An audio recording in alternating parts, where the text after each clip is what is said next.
ಕರ್ನಾಟಕದ ಸಮಸ್ತ ಜನರಿಗೆ ನನ್ನ ಹೃದಯಪೂರ್ವಕ ನಮಸ್ಕಾರಗಳು. ನಮ್ಮ ಚಾನಲ್ಗೆ ಮೊದಲಾಗಿ ಬಂದಿದ್ದರೆ ನಮ್ಮ ಚಾನಲನ್ನು ಸಬ್ಸ್ಕ್ರೈಬ್ ಮಾಡಿ, ಬೆಲ್ ಬಟನ್ ಕ್ಲಿಕ್ ಮಾಡಿ. ವಿಡಿಯೋಗೆ ಶುರು ಮಾಡೋಣ.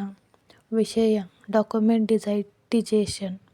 ಜನವರಿ 1ರಿಂದ ಭೂ ಮಂಜೂರು ದಾಖಲೆಗಳನ್ನು ಸ್ಕ್ಯಾನ್ ಮಾಡಿ ಡಿಜಿಟಲೀಕರಿಸಲು ಕ್ರಮ ವಹಿಸಲಾಗಿದೆ ಎಂದು ಕೃಷ್ಣ ಬೈರೇಗೌಡ ಅವರು ಸದನಕ್ಕೆ ಮಾಹಿತಿ ನೀಡಿದರು.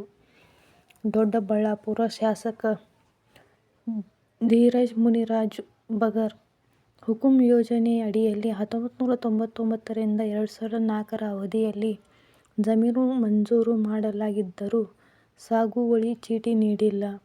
ಕೆಲವರಿಗೆ ಸಾಗುವಳಿ ಚೀಟಿ ನೀಡಿದ್ದರೂ ಖಾತೆ ನೀಡಿಲ್ಲ.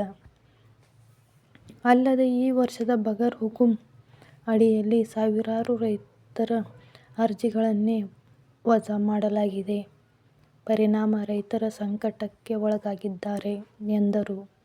ಈ ಪ್ರಶ್ನೆಗೆ ಉತ್ತರ ನೀಡಿದ ಸಚಿವ ಕೃಷ್ಣ ಬೈರೇಗೌಡ, ರೈತರಿಗಾಗುತ್ತಿರುವ ಶೋಷಣೆಗಳನ್ನು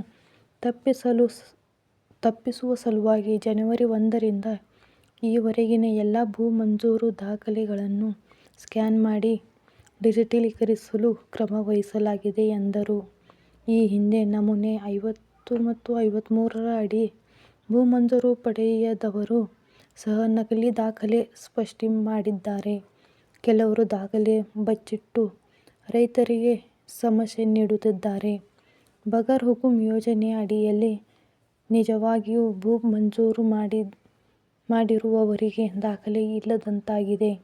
ಹೀಗಾಗಿ ಜನವರಿ 1ರಿಂದ ಎಲ್ಲ ತಾಲೂಕು ಕಚೇರಿಯಲ್ಲಿ ಭೂ ಮಂಜೂರಾತಿಗೆ ಸಂಬಂಧಿಸಿದ ಎಲ್ಲ ದಾಖಲೆಗಳನ್ನು ಸ್ಕ್ಯಾನ್ ಮಾಡಿ ಡಿಜಿಟಲೀಕರಿಸುವ ಯೋಜನೆ ರೂಪಿಸಲಾಗಿದೆ.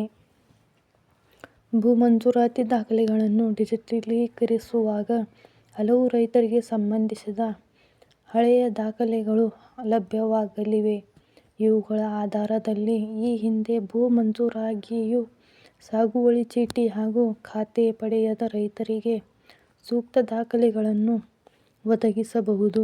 ಅಲ್ಲದೆ ಮುಂದಿನ ದಿನಗಳಲ್ಲಿ ದಾಖಲೆಗಳನ್ನು ತಿದ್ದುವ ಹಾಗೂ ಬಚ್ಚಿಡುವ ಮೂಲಕ ರೈತರನ್ನು ಶೋಷಣೆಗೆ ಒಳಪಡಿಸುವಂತಹ ಕೆಲಸಗಳಿಗೆ ಶಾಶ್ವತ ಪರಿಹಾರವಾಗಲಿದೆ ಎಂದು ಸದನಕ್ಕೆ ಅವರು ಭರವಸೆ ನೀಡಿದರು.